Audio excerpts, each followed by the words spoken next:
Good morning friends, welcome back to the channel. So TG set 2025 date October 30 తోటి close అయ్యేది. But వాళ్ళు ఒక 1 week extend చేశారు. November 6 వరకు వితౌట్ లేట్ ఫీజ్ అప్లై చేసుకోవచ్చు.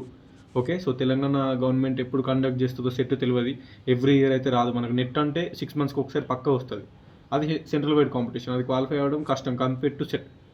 So set వచ్చింది. ఇప్పుడు నా సజెషన్, పీజీ సెకండ్ ఇయర్లో ఉన్న ప్రతి ఒక్కరు అండ్ పీజీ ఆల్రెడీ అయిపోయిన వాళ్ళు, అది ఎప్పుడు అయిపోయింది, లాస్ట్ ఇయర్ అయిపోయిందా అంతకుముందు ఇయర్ అయిపోయిందా తెలియదు, కానీ పీజీ అయిపోయిన వాళ్ళు అండ్ ప్రజెంట్ పీజీ సెకండ్ ఇయర్లో ఉన్నారు, నెక్స్ట్ ఇయర్ మీ పీజీ అయిపోతుంది, మీరు కంపల్సరీ సెట్ అప్లై చేసుకోండి.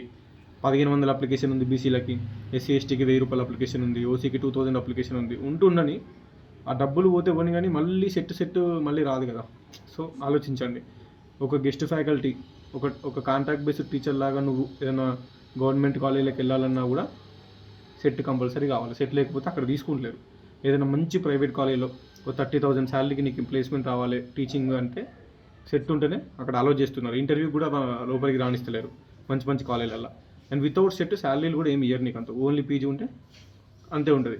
సెట్ ఉంటేనే పీజీకి వాల్యూ ఉంటుంది. సెట్ ఉంటేనే రేపు పొద్దుగాల గవర్నమెంట్ డిగ్రీ లెక్చరర్ పోస్ట్ పడ్డా కూడా, గవర్నమెంట్ డిగ్రీ లెక్చరర్ పోస్ట్కి సెట్ లేకపోతే అసలు నువ్వు ఎలిజిబులే కాదు. జిఎల్ కంటే ఓన్లీ పీజీ ఉంటే సరిపోతుంది. కానీ so set is always helpful. అది ఎప్పుడు వస్తుందో తెలియదు కాబట్టి వచ్చినప్పుడు యూటిలైజ్ చేసుకోవాలి. మనీ గురించి ఆలోచించకుండా అడ్జస్ట్ చేసుకొని అప్లై చేసుకోండి. డన్. ఆల్ పీజీ స్టూడెంట్స్ అందరికీ షేర్ చేయండి. డేట్ ఎక్స్టెండ్ అయింది నవంబర్ 6 వరకు, ఇంకా 1 వీక్ ఉంది. So think once and compulsory apply చేయండి.